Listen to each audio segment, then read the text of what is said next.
Bismillahirrahmanirrahim. Assalamualaikum warahmatullahi wabarakatuh. Alhamdulillahi rabbil alamin. Wa bihi nasta'in ala umuri dunya wad din wa ala alihi wa sahbihi ajma'in. Amma ba'du. Faqala al-musannifu rahimahullahu ta'ala wa nafa'ana Allahu bihi wa bi'ulumihi fid darain amin. Telah berkata Imamul Allamah Syekh Abdul Qadir Al-Jilani, semoga Allah Ta'ala merahmatinya dan kita mendapat manfaat serta barakah ilmunya. Orang yang kaya ialah orang yang menang hatinya dengan mendekati Tuhannya Azza wa Jalla.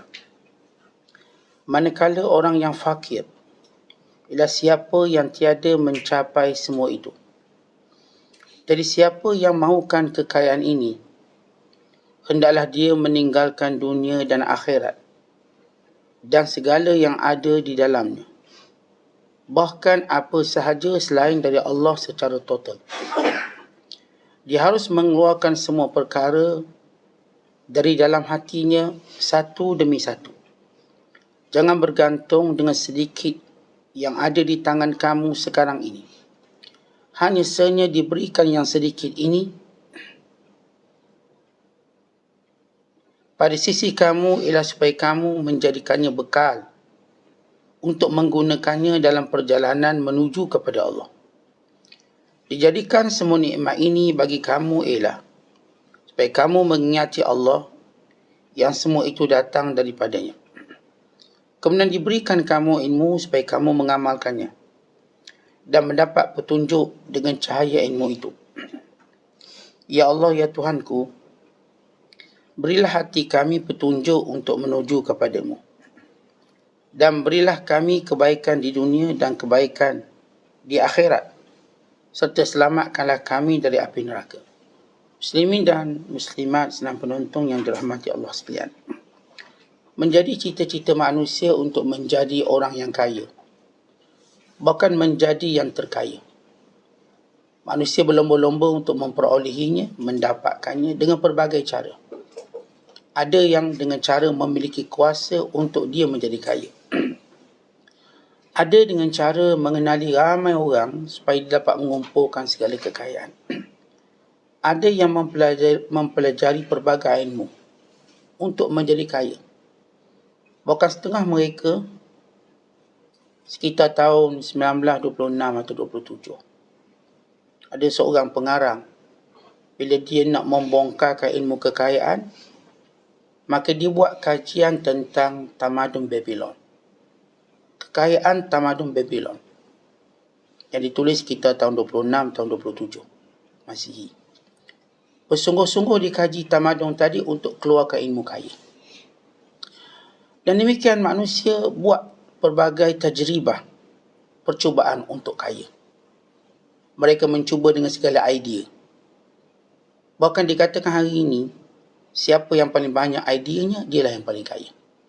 Siapa yang paling banyak idea gilanya, maka dialah paling kaya. Kerana manusia mula, semakin kita menuju ke akhir zaman, semakin kita menuju, maka semakin ramai manusia yang ingin menjadi kelompok-kelompok yang kaya. Bahkan yang kaya pun merasakan dirinya masih miskin kerana ingin menjadi lebih kaya. Yang tidak berlaku pada zaman dahulu. Orang ni dah kaya, tapi dia rasa dia miskin kerana dia ingin menjadi lebih kaya. Ada seorang hamba Allah. Ada satu majalah yang terkenal namanya majalah Forbes ataupun Forbes, menghimpunkan orang kaya. Jadi dia pun sebut orang ni kaya dengan estimate kekayaan dia 20 bilion USD. Maka dia cukup marah kerana dia kata aku lebih kaya pada tu. Maka dia saman majalah tu. Bayangkan orang yang kaya merasa dia miskin hanya tidak ataupun tidak disenaraikan kelompok yang lebih banyak. Ataupun silap kira duit sikit dia jadi marah. Dia saman. Keinginan untuk kaya. Begitu kegilaan manusia sehingga Allah Ta'ala tamakkan kegilaan ini. dengan dibongkarkan segala kekayaan di dunia. Sungai kering mengeluarkan segala emas untuk direbut oleh semua orang. Maka kata Nabi SAW, kalau kamu berada di situ, jangan kamu ambil. Siapa pun yang mengambilnya akan mati. Kalau kamu ada kat situ. Kata baginda SAW, dalam 100 orang, seorang dia hidup. Bila sungai, salah satu sungai di Iraq, di sungai Furat, inhasarat Furat, akan kering sungai Furat, lalu mengeluarkan emas yang banyak. Sungai Furat, sungai Dijlah, kering dan mengeluarkan emas yang banyak, lalu manusia berhimpun sekelilingnya untuk mengambilnya. Yang niat nak ambil sikit pun mati, apatah lagi yang niat nak ambil banyak. Ini kemuncak dan merupakan antara tanda-tanda akhir kiamat. Sehingga dijadikan semua kaya. Bukan disebut dalam hadis, bila ada orang nak derma harta, tak ada orang nak terima. Tak ada orang nak terima. Dek kaya tadi. Dan kita kena tahu ibadat yang pertama Allah angkat ialah ibadat sedekah. Akan sampai waktu kita tak boleh lagi bersedekah. Bukan sebab kita tak ada duit. Sebab semua orang ada duit. Dan semua orang rasa bangga dengan duit dia. Dan sombong. Dia tak akan terima. Dia tak akan ambil. Sehingga seorang kata Rasulullah membawa emas dan segalanya dalam bekas. Lalu mencari seseorang untuk diberi. Tak ada orang nak terima. Dan itu cerita sejarah orang kaya. Sejarah kekayaan. Kerana Islam melihat kekayaan dengan nilai yang berlainan. Kalau kita lihat nilai kekayaan dengan kekayaan yang manusia tengok hari ini, kita tak bahagia. Kita tak akan bahagia, kita tak akan sempurna hidup. Bukan sebaliknya yang berlaku. Kadang-kadang kita tengok orang kaya, mereka bekerja lebih kuat daripada orang miskin. Memberi maksud macam belum cukup. Sehingga masa dengan isteri kurang, masa dengan anak kurang, masa dengan Tuhan lagi kurang. Walau mereka dah ada macam-macam. Perangai mereka berubah menjadi tidak normal. Walau tuan-tuan sekalian, kita kalau cerita nak kaya, maka kita akan punya masa yang banyak dengan orang-orang yang tersayang. Dengan isteri, anak-anak. Apatah lagi dengan menciptakan kita, Allah Ta'ala. Manusia kerana nak kaya, dia tak ada masa. Even tak ada masa untuk diri dia. Nak kaya sangat tak ada masa untuk diri dia. Kerana kerjanya mencari. Sehingga membahayakan nyawanya. Menyebabkan kematiannya. Dia pun tak peduli. Asalkan dia boleh jadi orang kaya. Maka semua sekelilingnya bukan kawan dia. Semua mereka elak untuk dimanipulasi untuk dijadi kaya. Dijadikan semua orang sekelilingnya cuma anak-anak tangga untuk dipijak-pijaknya sampai di ke puncak. Ni persaingan nak kaya. Siapa yang keliling orang kaya ni? Orang kaya ni akan jadikan dia orang ni semua anak-anak tangga dia. Untuk dipijak naik atas sekali. Maka dia tak akan ada kawan dia. Dia tak akan ada sahabat. Bahkan kata para ulama, ada dua manusia yang tak akan ada kawan yang betul. Yang pertama orang yang paling berkuasa. Yang kedua orang paling kaya. Orang yang paling berkuasa, yang namanya raja, yang namanya menteri, yang nama Perdana Menteri, dia tak akan ada kawan yang sebenar. Kerana kawan itu ingin menjatuhkan jawatannya untuk dinaik. Dan yang kedua orang kaya. Orang kaya dia tak akan ada kawan yang sebenar.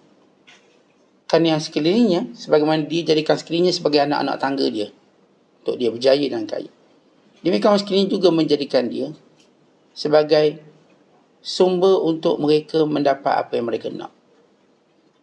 Bila sumber ini sudah kering, miskin, lalu dibuangnya. Dibuangnya dan tidak dia pedulikan. Jadi kalau orang tu kaya, ingat dia tak akan jumpa kawan yang baik yang sebenar. Allahumma illa melainkan kayanya dengan nilai yang sebenar, takwa pada Allah.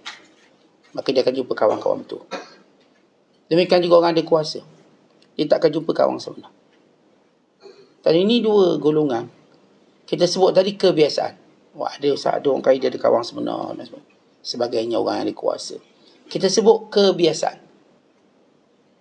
Kebiasaan orang yang betul-betul berjawatan tinggi, dia tak ada kawan betul. Dan kebiasaan orang yang kaya sangat, dia tak ada kawan betul.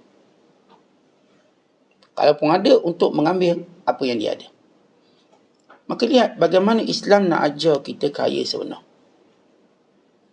Bahkan Sayyidina Ali radhiyallahu ta'ala anhu berkata, kita sebenarnya tak boleh kata kita kaya, melainkan sesudah dibentangkan amalan kita di hadapan Allah. Melainkan nanti akhirat kelak, lalu Allah bentangkan amalan, lalu diterima amalan kita, barulah kita orang kaya. Kalau tidak diterima, maka kita orang paling muflis dan bankrupt. Sehingga tak patut ataupun tak boleh nisbah kaya di sini. Kerana orang kaya di sini, ramai yang miskin di sana. Oleh sebab itu kita nak cari kekayaan yang benar-benar membahagiakan jiwa kita, bukan menzahirkan matlamat sebenar kehidupan kita. Sehingga kita nampak, bukan ni yang kita nak cari, sampai kita lupa yang hakiki. Sampai kita lupa syurga yang Allah Ta'ala janjikan dengan segala kemewahan dan kekayaan yang sebenar. Pinggang mangkuknya daripada emas. Di dalamnya apa sahaja yang kita kehendaki. Padanya keabadian, kesihatan yang tidak sakit, muda yang tidak tua. Bukan tiada kencing, tiada berak di dalam. Ini kekayaan yang Allah ajar. Allah nak beri pada orang beriman syurga. Bila orang beriman sedar, mereka sanggup hilang apa pun di dunia untuk dapat syurga ini. Kerana ini matlamat kaya sebenar. Tetapi kalau hari ini, kita tanya, bagaimana orang nak kaya betul-betul? Slogan hari ini, kaya sebenar, kami tak akan gunakan dengan cara taklidi, cara secara konservatif. Dulu orang fikir kaya dengan simpan duit. Simpan kaya. Hari ini, mereka bercakap kaya bererti kamu kena buat istismar, investment. Dan kaya hari ini dengan cara perbagaikan investment. Ni kalau orang cakap ilmu kaya hari ini. Bila saya baca tentang kitab-kitab, buku-buku, macam mana nak kaya, macam mana nak kaya. Maka, saya tengok beza kajian kaya orang zaman dulu dengan cara orang kaya zaman sekarang. Orang kaya zaman sekarang kata mereka, kita melabur sebanyak mungkin. Bukan kita melabur pada mata wang keuangan yang belum wujud ataupun yang belum diterima supaya dia diterima. Sehingga wujudnya mata wang kripto, Bitcoin dan sebagainya. Mata wang alam maya. Lalu mereka mencipta kekayaan di alam maya. Bukan kekayaan di sini. Kerana mereka tahu fikiran manusia mula akan berubah. Ini kata orang ini. Dengan cara kita melabur banyak-banyak, maka kita akan jadi sekaya-kaya manusia. Tapi kita tanya balik, untuk apa semua? Kalau orang dulu kita katakan simpan duit untuk jadi kaya. Sehingga sebahagian mereka mati dalam tempat simpanan duit. Ada satu kisah menarik di England. Ada orang kaya England ni, tuan-tuan sekalian. Dia ada peti besi besar. Peti besi tu macam bilik. Dia buat bilik. Dia kalau orang kaya betul memang bilik lah. Dia pun masuk. Nak simpan duit, nak cek duit. Tiba-tiba pintu besi tu tertutup secara tak sengaja. Tutup. Dia terperangkap. Berapa hari lamanya. Keluarga dia tahu dia ni biasa kuat musafir. Sentiasa outstation. Kawan kaya kan macam tu. Outstation. Dia keluar je. Pergi sana, pergi sini. Masjid je bayar. Semua tempat pergi. Keluarganya menyangka dia mungkin keluar negara. Private jet ada sekian. Lalu mereka pun tak usik lah. Tak cek dia kat mana. Even tak call. Kawan ni jerit. Tolong. Sehingga dia mula kelaparan. Lapar, panas. Sampai dia cuba untuk ikhtiar keluar. Lalu tangan dia pun luka. Luka ada darah lah. Maka ditulis dengan darah tadi dekat dinding. Dia kata orang kaya yang mati kelaparan. Dan kemurahan mati dalam duit, dalam peti besi simpanan wang. Ini dia nak cerita dia orang kaya tapi mati kelaparan. Kemudian kekayaan ini mati kerana tidak dapat didermakan atau tak dapat dibelanjakan. Itu dia kat dinding. Lama akhirnya, dia biasa tuan-tuan. Ini antara kita katakan sunnatullah. Siapa pun mati lama mana pun akhirnya orang cari juga. Mayat manusia dia tak macam bangkai binatang. Mayat manusia lama, kalau ratus tahun, 1000 tahun pun orang cari lagi mayat tu. Itu yang banyak Firaun tu keluar lagi. Dia tak macam bangkai-bangkai binatang. Dia begitu je. Lenyap di lori sampai licin. Manusia tak. Orang akan cari. Walau dibakar tulang dia, orang akan cari mana dia. Orang kumpul balik. Demikian maksud firman Allah, walaqad karramna bani Adam. Sesungguhnya kami muliakan anak Adam. Dengan maksud kata ulama, kalau mati, orang akan cari mayat dia. 1000 tahun pun, orang cari. Yang perang dunia dulu, tahun perang dunia pertama, dia korek lagi cari. Perang dunia kedua. Asalkan tahu ada. Kita baru ni pun ada di Kelantan, yang mati zaman Jepun. Diorang korek balik telaga tu. Seorang pahlawan Melayu yang mati, dibunuh oleh Jepun. Cari balik, keluarkan balik. Ini manusia. Jadi lama mereka rasa mereka syok. Mungkin ada kat sini. Maka dia buka peti besi, tengok dia mati. Habis dah. Ini orang paling, antara paling kaya di berita. Dan tengok pada catatan. Orang kaya mati kelaparan. Kita lihat orang ni, dia cuma nak dunia. Akhirnya dia tak dapat apa pun. Dan cerita macam ni banyak. Terlalu banyak. Sebab itu kita nak cari nilai kekayaan sebenar. Islam bina nilai kekayaan sebenar supaya kita tengok, tataluk, tengok paling depan sekali, namanya syurga. Tempat kekayaan yang akan dinikmati oleh manusia dengan sebenar. Sebab kalau kekayaan kita nak nikmati dunia, Allah Ta'ala akan sekat dan halang. Dengan pelbagai cara. Tuan-tuan tengok makanan. Makanan ni kalau kita simpan, lama-lama jadi basi. Itu makanan. Duit pula kita simpan lama, dia susuk nilainya. Tanah kita simpan lama jadi hutan belantara. Apa benda yang kita cuba simpan, akhirnya dia mula hilang nilainya. Ataupun kalau tak hilang nilai, kita pula tak bernilai. Kita pula yang tak bernilai. Maksudnya kita tak boleh menikmatinya. Memanglah harga kereta kita beli ni dah naik. Sebab penggemar cari balik. Harga kereta tahun 60-an, 70-an. Yang ada kereta dijual sampai beratus juta. Sebab apa? Sebab kereta ni ada kenangan. Beratus juta dijual. Orang beli. Motor beratus juta. Orang beli. Kasut sepasang. Kasut Nike buruk. Harganya juta. Tak boleh pakai dah. Tapi kenangan. Tapi malangnya. Katakan manusia yang katakan nilai hartanya naik. Dia sendiri tidak boleh lagi menikmatinya. Mata dah kelabu. Gigi dah tanggal. Rambut dah gugur. Semua tak ada. Kena pula kanser. Jangan kita baca kisah orang kaya. Nilai kekayaan 9 bilion dolar USD.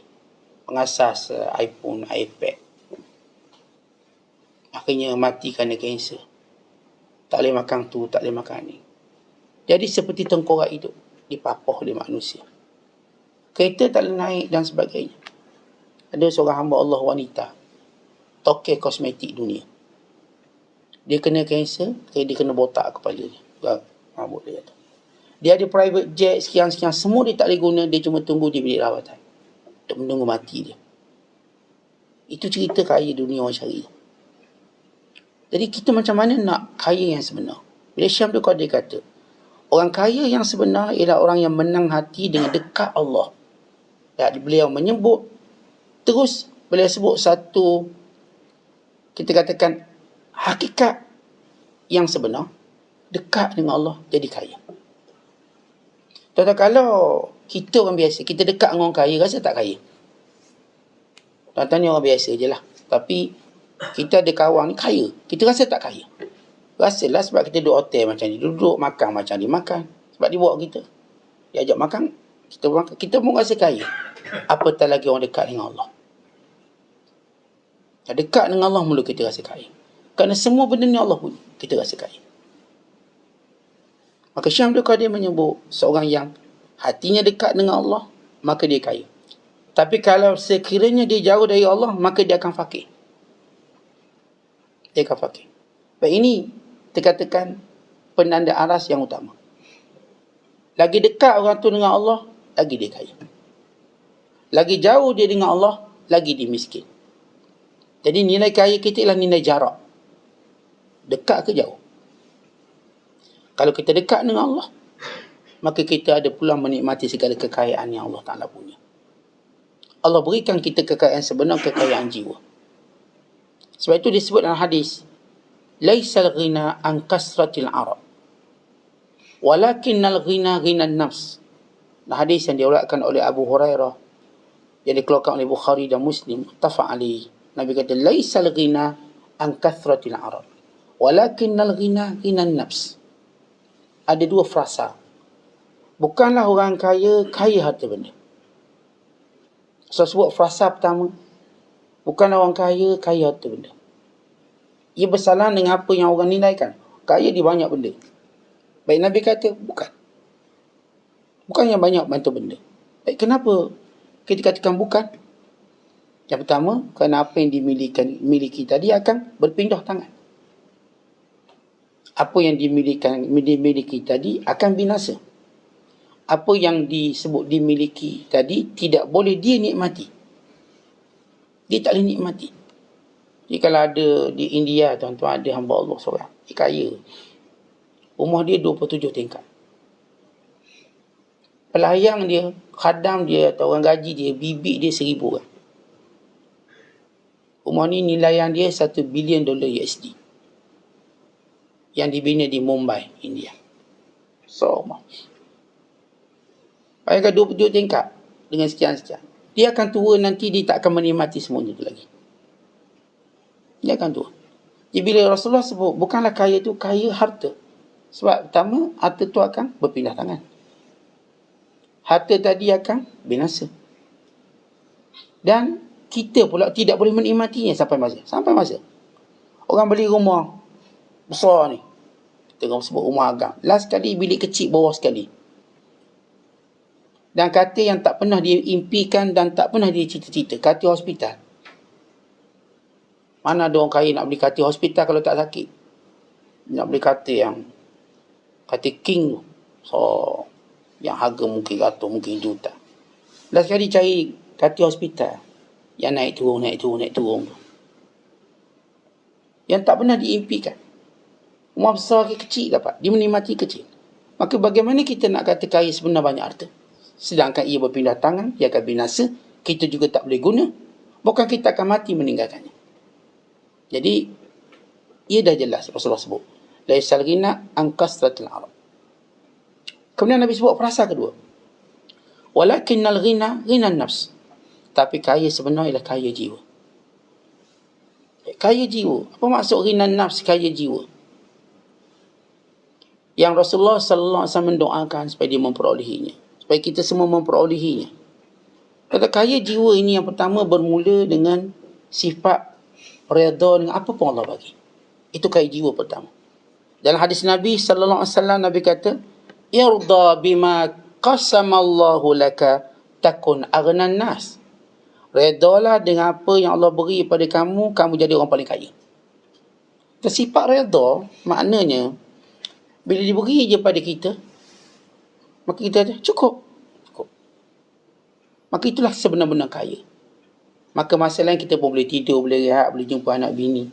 Kita umpama nelayan. Pergi ke laut. Jala ikan ke, mengair ikan. Mengair sampai masa dah cukup dah ni, lauk nasi. Kena balik dah ni, nak maghrib dah ni. Kena balik. So bini masak, nak makan bersama keluarga. Balik kejap. Kita pun balik. Walau boleh banyak lagi. Dah kita rasa dah cukup. Sebab setiap orang, dia kerja, dia mesti dibatasi dirinya dengan disiplin dan waktu. Dia perlu rehat. Mana kilang pun dia akan berhenti operasinya untuk waktu tertentu. Kena rehat. Manusia sebentar lagi. Dia pun balik rumah, siap-siap solat maghrib, sekarang ni dengar kuliah. Isteri dia pula masak, maka dia pun makan bersama keluarga, dia bersembang. Dia pun tidur. Kemudian dia bangun solat subuh, dengar kuliah subuh. Dia pergi balik ke laut. Lihat macam mana dia redha dengan sistem tadi. Apa yang Allah bagi dia dah cukup. Tak perlu dia nak ambil lebih sehingga dia mengurangkan kewajiban dia atau mengurangkan waktu orang-orang yang ada hak pada dia. Dan kita kena ingat bahawa macam mana pun kita nak cari, setiap orang gunakan masa untuk cari kekayaan. Tapi masa itu dikongsi. Dalam masa itu ada masa mak ayah kita. Dalam masa itu ada masa isteri kita. Dalam masa itu ada masa anak-anak kita. Dalam masa itu ada masa untuk kawan-kawan kita. Sahabat-sahabat kita. Kalau kita ada 24 jam, okey, ini 8 jam untuk cari duit. Contohlah. Ini 4 jam dengan isteri kita.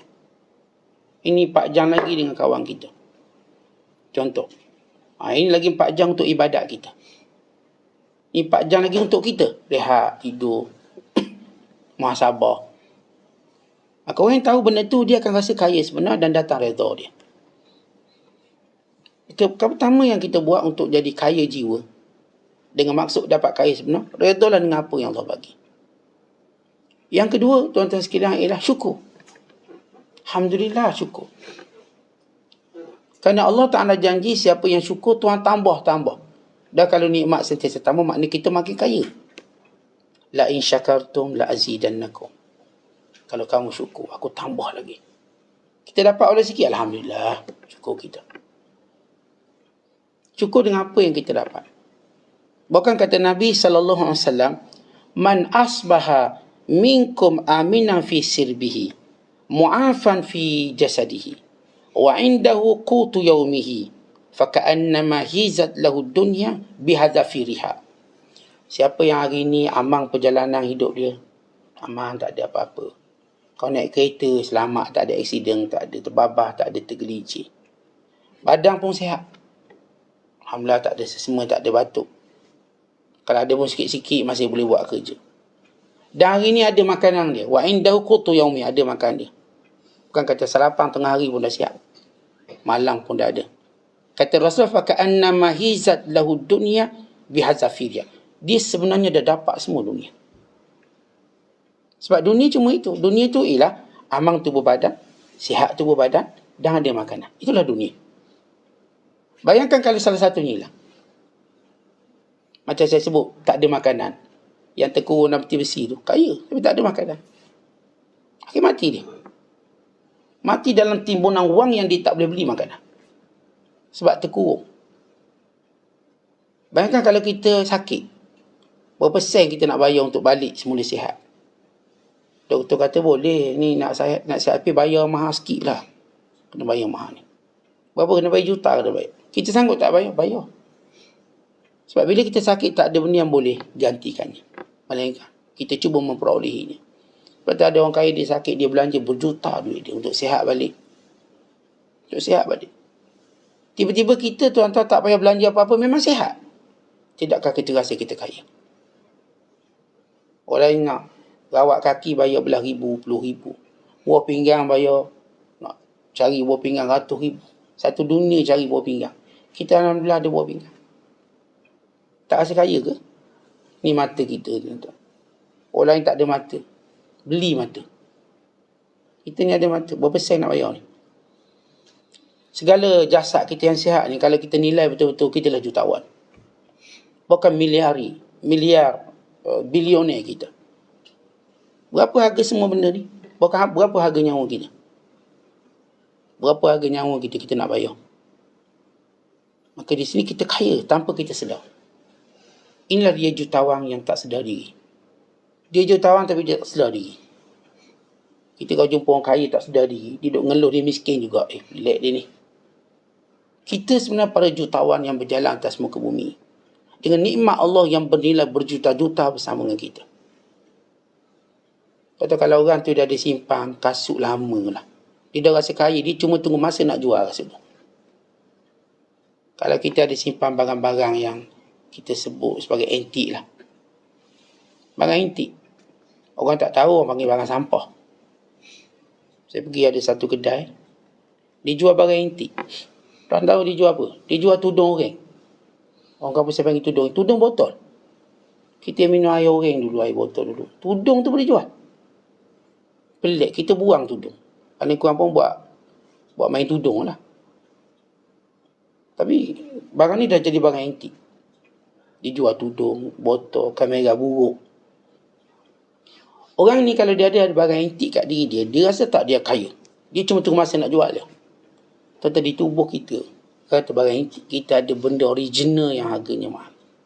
Mata, telinga, tangan, kaki. Masya Allah, ni semua nikmat hebat. Nikmat kita boleh tidur dengan lena. Nikmat 8 jam boleh tidur lena.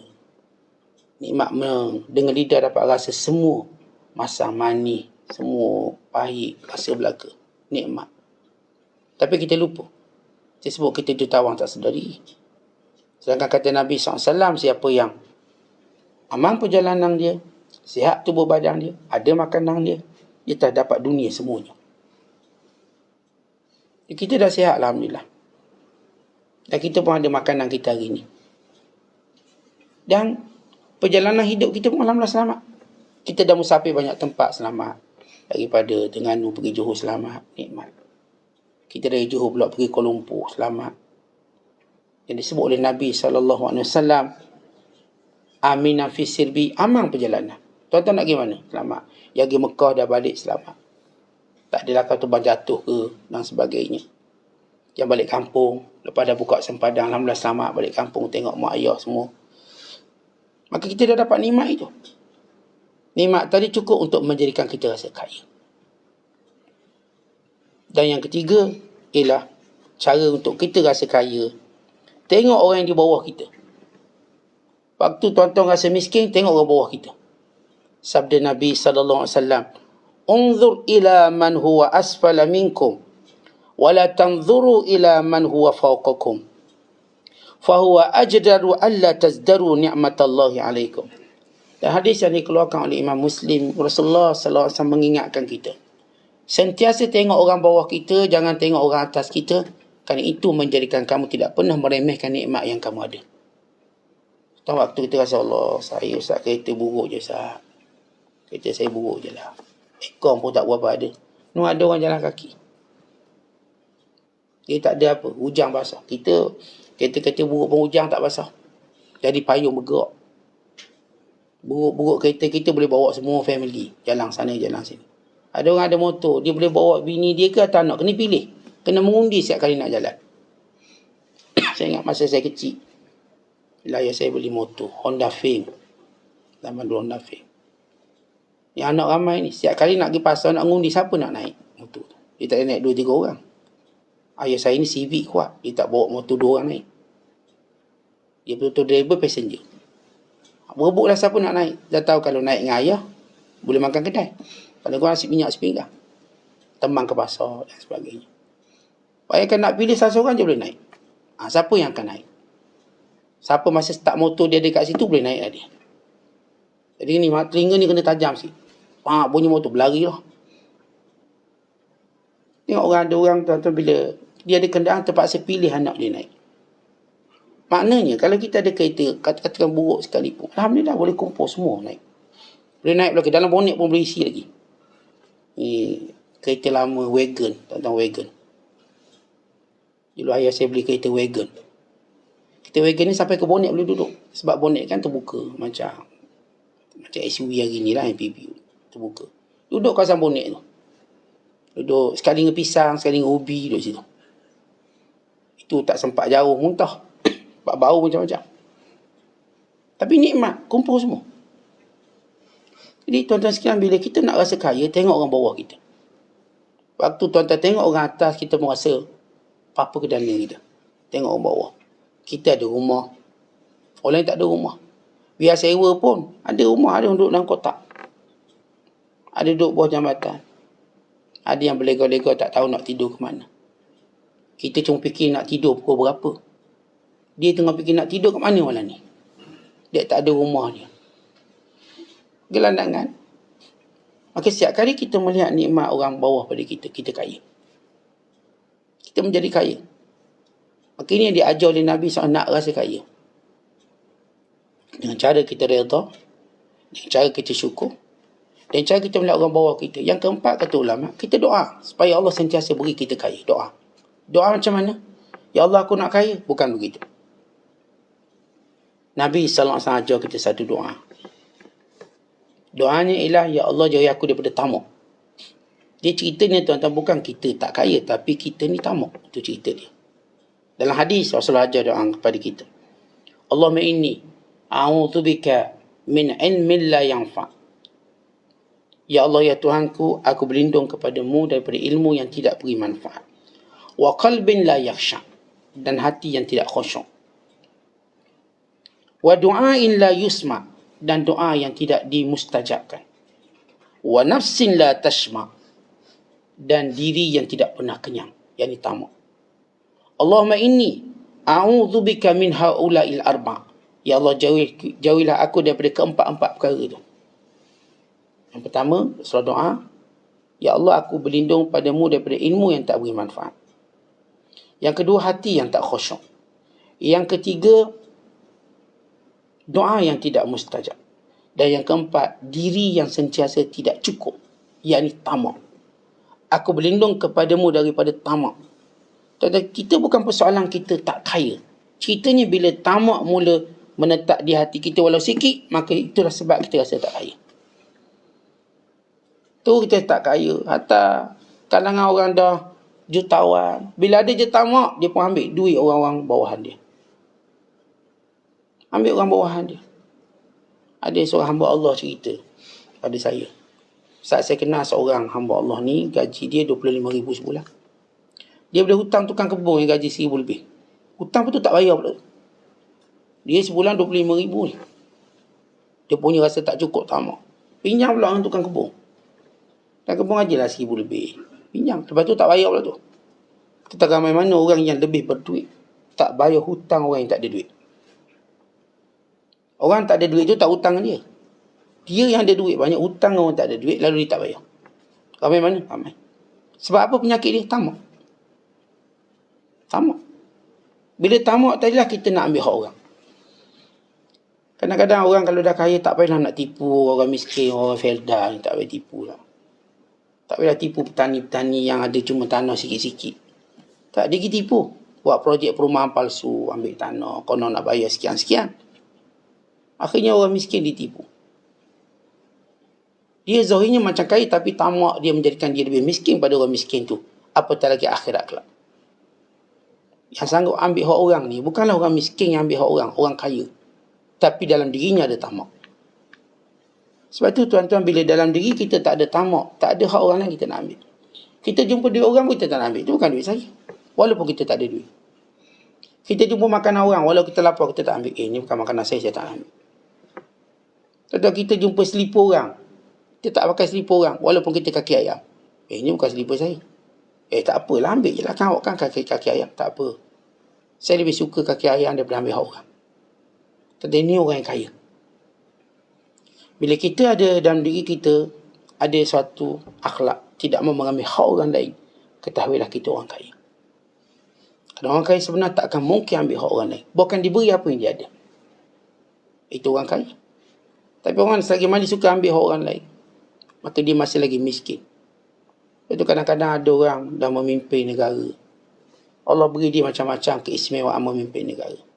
Tetapi dia masih merompak duit rakyat dia. Dia kenakan pelbagai cukai itu dan ini untuk dia terus kaya dalam atas kemiskinan rakyat dia. Akhirnya negara Islam diuji dengan pemimpin-pemimpin autokrasi. Pemimpin-pemimpin diktator. Rakyat miskin. Rakyat miskin di dunia, negara ni miskin. Pemimpinnya kaya. Tapi kaya daripada mana semua? Daripada rakyat. Diperah keringat rakyat. Dia ambil harta-harta orang miskin. Ada satu kisah dalam surah Al-Kahfi. Raja ni tuan-tuan kaya dah. Tapi raja ni disuka rampas bok-bok orang. Mana-mana bok, mana-mana barang lawa dia ambil. Tanpa bayaran. Tanpa pampasan. Yang kebetulan Khidir AS dengan Nabi Musa naik bok ni. Naik bok ni nak pergi ke seberang. Dia sampai ke seberang, Nabi Allah Khidir rosakkan bok ni. Kemudian beliau beritahu pada Nabi Musa, sebab aku rosakkan. Negeri ni ada raja yang suka ambil harta rakyat. Padahal bok ni tuan-tuan, milik anak yatim. Yang duit dia ada, lalu pok-pok saudara dia fikir macam mana nak investment duit orang anak yatim ni. Maka mereka pakat beli bok. Beli bok dan orang ni akan bawa untung tadi supaya duit anak yatim tadi tak habis. Sebab duit anak yatim bila disimpan tanpa diperniagakan, dia akan susuk nilai. Bukan dia mungkin dimakan oleh zakat. Jadi wali kepada anak yatim boleh perniagakan harta anak yatim. Dengan tujuan yang baik lah. Bukan tujuan nak ambil.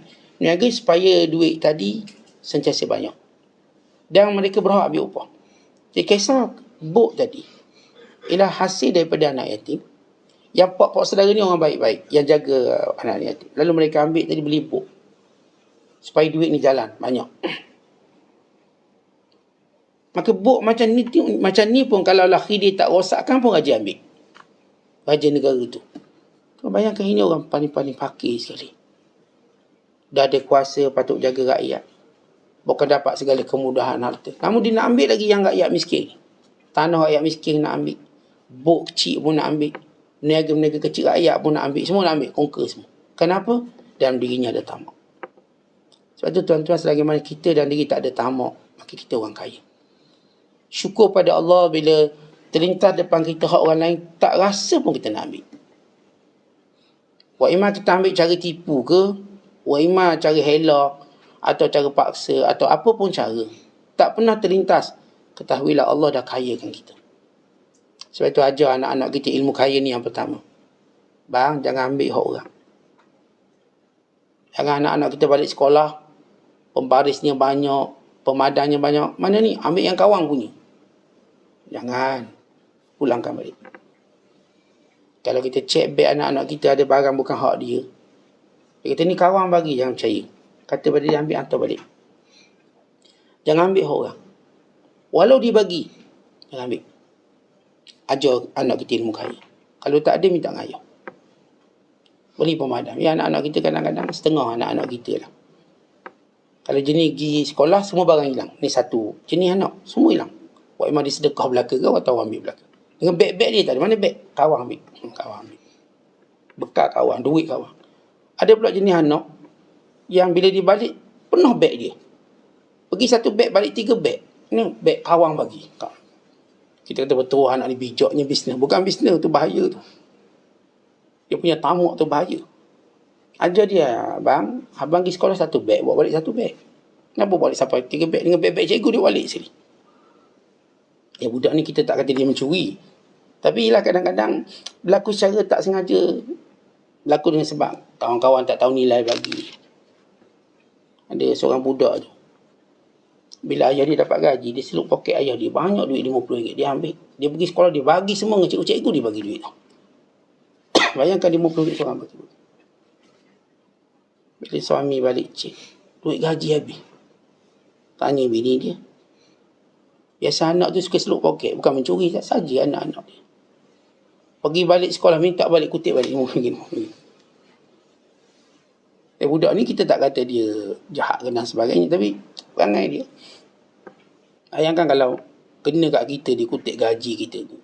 Baru kita fikir nak bayar tu bayar ni. Anak kutip bagi semua orang kampung. Orang kampung sini RM50.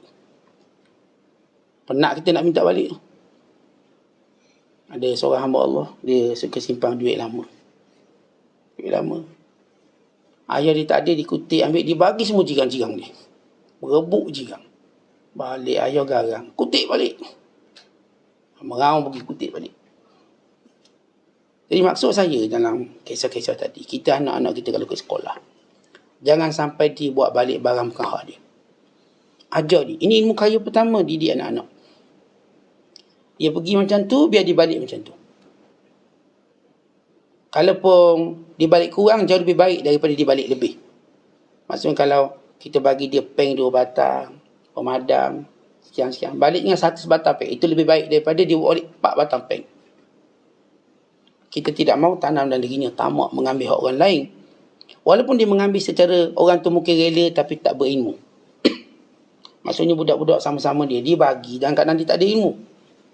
Kawan minta ambil. Dia tak ada ilmu. Dia tahu nilai tu ni apa. Jangan. Sebab itu Imam Abu Hanifah, satu hari seorang perempuan kampung datang bawa kain sutera yang dia tenung. Kata, ni saya nak jual ni. Berapa makcik nak jual? RM100. Tak boleh makcik, 100. Murah. Macam naik lagi. RM200. Murah 200. Naik lagi.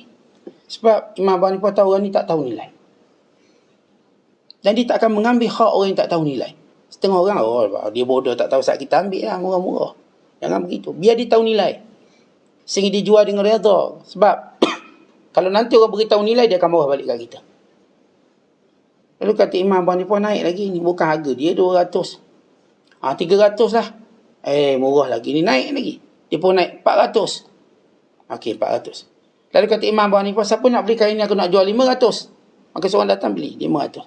Dia bagi perempuan ni 400, dia ambil 100. Ya, Imam Abu Hanifah dia tak nak ambil hak wanita yang bodoh dengan nilai. Kita kadang-kadang tuan-tuan memang kita jumpa orang yang tak tahu nilai sebenar. Dia jual tu bukan market sebenar. Kalau kita ni orang kaya yang sebenar, yang tak ada tamak, kita ajar dia nilai dia banyak ni. Allahumma illa melainkan dia dah tahu nilai banyak tu, dia nak jual juga kita dengan harga ni. Kita kata ni sebenarnya harga dia mahal ni sebenarnya. Mungkin cecah 40,000. Tak apa lagi, saya nak jual haji 20,000. Saya pun tahu 40,000 saja saya nak jual. Kalau macam tu kita boleh ambil. Saya kadang-kadang tengok ada satu rancangan gadai barang. Gadai barang. Bagus dia. Dari sudut saya kata bagus sebab dia beritahu nilai sebenar, barulah dia tawarkan harga. Dia pun bawa lah barang lama gadai. Saya nak gadai barang ni. Atau saya nak dijual ke kedai-kedai pajak gadai. Saya nak jual. Awak nak berapa? Saya nak RM1,000 contoh. Kejap, saya panggil seorang penilai. Penilai tu pun datang. Cik, barang ni bukan RM1,000, barang ni harga RM10,000. Okey, sekarang awak nak tahu berapa pula. Dia beritahu dulu nilai, barulah dia buat satu, kita katakan muamalat. Tetapi ini kejujuran yang hebat. Betapa kita perlu benda ni lebih daripada dibuat oleh orang kafir. Kita perlu benda ni. Inilah ilmu kekayaan sebenar. Bila kita tidak, kita katakan, menipu orang yang tak tahu nilai. Anak-anak kita, saya katakan, saya bagi contoh anak-anak sekolah. Dia tak tahu nilai harta, maka dia beri ke geng-geng dia. Dia tak tahu nilai. RM50 dia tak tahu nilai, dia pun bagi. Kita sebagai mak bapak yang tahu nilai. Ni abang, duit siapa RM50 banyak. Ada kawan bagi, ambil balik sini. Kita pergi sekolah ni. Cikgu ni ada dia bagi RM50. Siapa ni? Pulang balik. Tak, dia ambil duit siapa. Kita, jangan pula kita, alhamdulillah pandai aku cari duit. Jangan gitu. Itu kita ambil contoh mudah kat sekolah. Sebab ada setengah budak-budak kat sekolah, dia tak tahu nilai, dia beri semua ke orang. Dia beri. Setengah anak ni ambil, belakang orang bagi, ambil lah. Rupa-rupanya mereka tak tahu nilainya. Jadi kita mak ayah yang tahu nilai. Demikian kita katakan paling, ni pak cara mudah untuk kita kaya. Kita redha, kita syukur, kita tengok orang bawah pada kita, dan jangan tamak. Tetapi bila kita dah kaya jiwa yang saya sebutkan tadi, boleh kita nak dapat kaya abadi. Dengan cara apa? Setiap amal soleh kita ialah harta kekayaan. Kerana itu bila seorang nak mati, dia minta Allah beri dia satu tempoh masa untuk dia buat amal soleh. Kerana itulah kekayaan. Sebab itu bersyukur pada Allah kalau Allah ilhamkan kita setiap hari untuk buat amal soleh. Kerana kita sedang menghimpunkan kekayaan kita akhirat kelak. Alhamdulillah saya dah dapat solat subuh berjemaah, semalam dapat qiyamul lail, lepas tu dapat solat duha, alhamdulillah dapat sedekah pagi, alhamdulillah dapat saya sambung silaturahim, dapat saya beri makan kok. Setiap kali Allah ilhamkan, Allah tolong, Allah bantu kita buat baik, syukurlah. Kerana itulah kekayaan kita sebenar. Orang beriman kaya dengan amal soleh. Orang-orang kafir kaya dengan harta benda yang akan membinasakan dia akhirat kelak. Kita tuan-tuan ambil harta ni untuk kita buat amal soleh. Ya benar, kita pun nak kaya, nak jadi jutawan sebab kita nak banyak lagi buat amal soleh. Banyak lagi buat amal soleh. Kalau boleh kita nak jadikan kita sebab kepada orang lain dapat beri makan anak bini dia. Datang kerja dengan aku. Kita seronok. Tetapi kita bukan ambil orang bekerja dengan kita supaya kita jadi kaya. Bukan, kita nak tolong pekerja ni. Bila kita bermula konsep nak tolong pekerja ni, pekerja tu akan tolong kita pula. Saya sebenarnya nak tolong awak supaya awak ada duit beri makan pada bini awak, anak-anak awak. Awak kan baru berumah tangga. Supaya nak awak kerja dengan saya. Mudah-mudahan awak dapat gaji, bolehlah awak tanggung bini awak, cari tempat kediaman yang selesa, kenderaan. Saya nak tolong awak. Lalu orang ni tuan-tuan, walaupun kalau ikut ni boleh cut off kerja, dia tak apa. Saya tambah lagi kerja. Sebab niat dia nak beri makan. Dia menjadi sebab. Sebab itu usahawan Islam yang sebenar, dia berbangga, dia seronok dengan pekerjaan yang ramai kerana dia, dengan sebab dia, semua anak-anak di rumah dapat makan. Dengan sebab dia, semua isteri-isteri di rumah cukup makan. Tetapi dia bergembira bila melihat pekerjanya dengan segala kemudahan dia. Alhamdulillah. Sebab asbab dia kerja dengan saya, dia dapat beli rumah. Saya seronok. Dia jemput saya pergi sebagai majikan. Pergi seronok. Alhamdulillah, ini hasil titip peluh awak.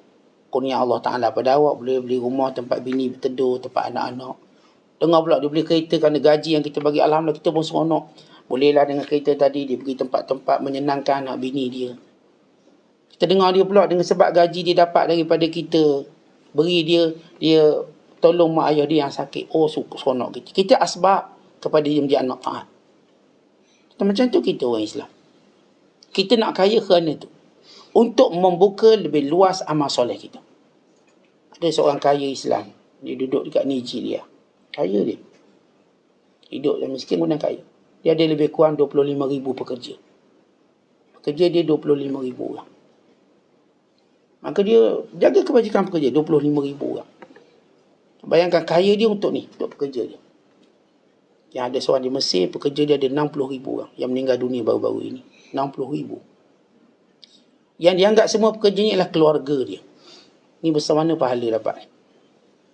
Lepas tu disebut dalam hadis tentang seorang wali Allah. Kata ada dalam hadis Rasulullah, Nabi sebut tentang 3 orang wali Allah. Wali yang pertama ialah wali kerana dia jaga mak ayah dia. Dia tak akan beri minum susu kambing, melainkan mak ayah dia minum dulu. Kisah 3 lelaki yang terperangkap dalam gua. Ketiga-tiga ini menjadi wali Allah.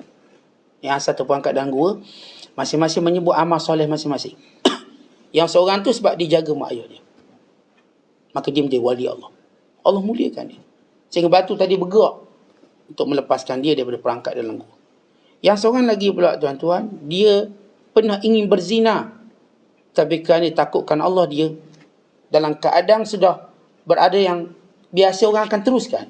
Sebab dia dah berada pada kedudukan suami dengan isteri untuk berzina, namun ditinggalkannya kerana takut Allah. 2. Yang ketiga, seorang majikan yang dia nak bayar gaji pekerjanya tak ada. Menghilang diri. Dia ambil gaji pekerja dia invest. Dia beli kambing. Dah kambing banyak sangat, dijual sebagian kambing, dia beli khadam untuk jaga kambing. Sehingga bertahun-tahun lamanya kambing tu penuh padang. Lalu pekerja yang tak dibayar gaji lama datang balik. Bos, mana gaji saya? Maka jawab majikan, ini gaji kamu tu. Kambing semua tu. Tu gaji kamu. Lalu kata dia, awak mainkan saya ke? Bukan, itu memang gaji kamu. Diinvestkan. Maka dia pun ambil semua kambing tanpa ucap terima kasih. Tapi majikan ini Allah namakan dia sebagai wali Allah. Majikan yang jujur bayar gaji. Maka dengannya Allah angkat. Jadi tuan-tuan sekalian, kita nak kaya untuk jadi wali Allah. Kalau saya nak kaya sekali, saya nak jadi wali Allah. Kenapa? Supaya harta saya menjadi kunci untuk membuka segala pintu kebaikan. Maghlaqan lil khair. Orang beriman sebenar, dia ialah kunci kepada segala pintu kebaikan. Maka kalau dengan sebab saya ada duit ni, saya boleh buka banyak lagi pintu kebaikan, saya memilih untuk banyak duit. Tapi dengan sebab banyak duit, terbuka pintu kejahatan, saya memilih miskin. Lebih baik. Sebab kerana saya kaya, saya buka pintu kejahatan lagi banyak. Karaoke, bar, bla bla bla, macam kaya jangan. Waliyazubillah. Kita nak tuan-tuan, kaya kita menjadi kunci kepada segala pintu kebaikan terbuka. Orang nak buat masjid, kita lah ada. Orang nak buat madrasah, duit kita. Orang nak buat apa, semua kita. Kita lah pembuka kunci kebaikan. Makinlah orang yang dekat dengan Allah. Ini dekat dengan Allah. Sebab itu kita nak cari nilai sebenar. Kekayaan disebut oleh Syekh Abdul Qadir. Nak kaya, maka ia adalah maksud ataupun nilai sebenar kaya ialah dekat dengan Allah. Miskin, makin jauh kita dengan Allah. Maka bagaimana kita nak dekat dengan Allah? Allah tidak didekati melainkan dengan amal soleh. Setiap amal soleh ialah pendekat kita kepada Allah. Sebab itu makin banyak amal soleh kita, makin dekat dengan Allah. Makin kurang amal soleh kita, apatah lagi buat maksiat, makin jauh kita dengan Allah. Nak kaya, perbanyakkan amal soleh. Maka gunakan semua benda yang boleh menjadikan kita melakukan amal soleh. Kalau sebab berkawan dengan dia, kita akan buat amal soleh, saya nak kawan dengan dia. Kalau sebab tempat ni, saya dapat buat amal soleh, saya nak duduk tempat ni. Biarlah lebih lama daripada rumah saya pun. Sebab dia banyak membuka amal soleh saya. Maka kekayaan kita sebenar dengan amal soleh. Dan kita petik kembali kata-kata Sayyidina Ali radhiyallahu ta'ala anhu. Dan yang sebenar-benar kaya nanti bila amalan itu Allah Ta'ala terima. Kayalah kita. Jangan pula amalan kita terbatal dengan sebab yang lain. Sebab riak kita. Atau sebab kesalahan kita dengan orang lain. Lalu orang lain ambil amal soleh kita. Ambil. Maka kita bimbang. Kita dah beramal penat kat dunia dengan segala amal soleh. Tapi kita ada masalah dengan orang. Kita ada maki orang, pukul orang, ambil hak dia. Maka dia nanti akhirat kelak minta amal soleh. Kerana itulah harta sebenar. Di akhirat kelak, harta sebenar ialah amal soleh. Maka lebih baik kita sibukkan sekarang. Dan saya yakin, saya percaya, siapa pun sibuk diri dengan amal soleh, maka Allah akan mencampurkan dalam dirinya rasa kaya. Kaya dengan maksud dicukupkan dengan segala keperluan dia. Dia tak perlukan apa yang orang lain belum dia relax je. Dia tak rasa apa. Dia tenang. Sebab dia tahu apa yang lebih bernilai. Dengan apa, sebab apa dia hidup kat dunia. Sebagaimana Allah Ta'ala ingatkan kita. وَمَا خَلَقْتُ الْجِنَّ وَالْإِنسَ إِلَّا لِيَعْبُدُونَ. Tidak aku jadikan jin dan manusia melainkan untuk menyembah aku. Maka ini azam baru kita memperbanyakkan amal soleh yang dengannya mendekatkan diri kita pada Allah dan dengannya menjadikan kita diberikan kekayaan sebenar yang bernama ghinan nafs, kaya jiwa, yang dipunyai oleh semua para nabi dan orang-orang soleh yang mengikuti para nabi alaihi wassalatu wassalam. Assalamualaikum warahmatullahi wabarakatuh.